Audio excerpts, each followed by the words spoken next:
இங்கே இருக்கவங்களாம் இதுக்காக வந்தவங்க மாதிரி தெரில. They use to live here. இங்கேயே வாழ்கிறாங்கன்னு நினைக்கிறேன், இந்த லிவிங் ஹியர்.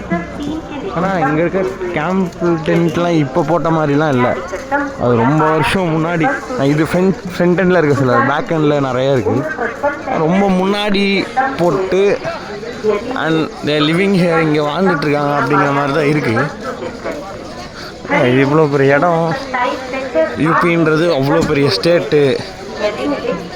ஏன் இந்த பீப்புள்ஸோட இல்லை அவங்க வீடு அப்படி இருக்கிறத பற்றி நான் கமெண்ட் பண்ணல. பட் அவங்களோட லைஃப் ஸ்டைல்னு ஒன்று இருக்குல்ல, அவங்க எஜுகேஷனுக்கு இவங்க யாருமே இம்பார்ட்டண்ட்டே தரமாட்டுறாங்க. ஆனால் ஒய் இந்தியன் ஃப்ளாக் பறக்குதாங்க. இந்தியன் ஃப்ளாக் பறக்கிறத சுற்றி என்ன இருக்குது பாருங்கள். இந்தியன் ஃப்ளாக் பின்னாடி ஒரு ஃபோர்ட் இருக்குது. அந்த ஃபோர்ட் முன்னாடி ரொம்ப அடிமைத்தனமாக இவங்க இன்னுமே மட்டை தட்டி வச்சுருக்க மக்கள் தான் வாழ்ந்துட்டுருக்காங்க. ரைட் சைடில் கோயில் ஆராதிக்கிறாங்க. இங்கெல்லாம் அப்படி இருக்காங்க. ஆனால் இந்த மக்கள் இவ்வளோ கூட்டம், இந்த மக்களுக்காக எத்தனை பேர் இங்கே பேசியிருக்காங்க, எத்தனை பேர் இதுக்காக போராடிருக்காங்க, எனக்கு எதுவுமே தெரில. அது பசங்களுக்கு இதுவே ஜாலியாக இருக்குது. இப்போ எனக்கு ஒன்று வேணும். இப்போ நான் வந்து ஒரு பர்கரோ ஒரு சிக்கனோ சாப்பிட்ருந்தா எனக்கு ஒரு டேஸ்ட் எப்படி இருக்கும்னு தெரியும். அந்த மாதிரி இவங்களுக்கு வந்து இந்த எஜுகேஷன் என்ன தரும், நம்ம எப்படிலாம் யோசிப்போம், நம்ம உரிமை எப்படி கேட்கணுன்றது போது ஒருத்தராவது டேஸ்ட் பண்ணியிருந்தாங்கன்னு அவங்க அதை பற்றி பேசுவோம். இது யாருமே அதை பற்றி நெவர் கேர்னு நினைக்கிறேன். அதை பற்றி கண்டுக்கணும் இல்லைன்னு நினைக்கிறேன்.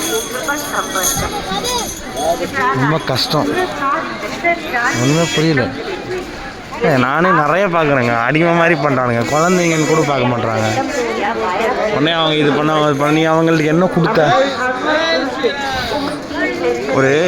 அது நான் முன்னாடி வீடியோ எடுத்திருப்பேன். அந்த சிவன் வேஷம் போட்டு நிற்கிறவரை ஒன்றுமே பண்ணாத சமூகம்.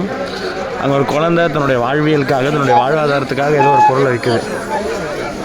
அந்த குழந்தைய அடிக்கிறது என்ன, திரட்டுறது என்ன, விரட்டுறதுன்னு இது வந்து பொதுமக்கள் பண்ணல, காவல்துறையே பண்ணுது. அப்போ அவங்களுக்கு அப்படிப்பட்ட ஆர்டர் அதிகாரத்தில் இருந்து அவங்களுக்கான கட்டளை வந்திருக்கும்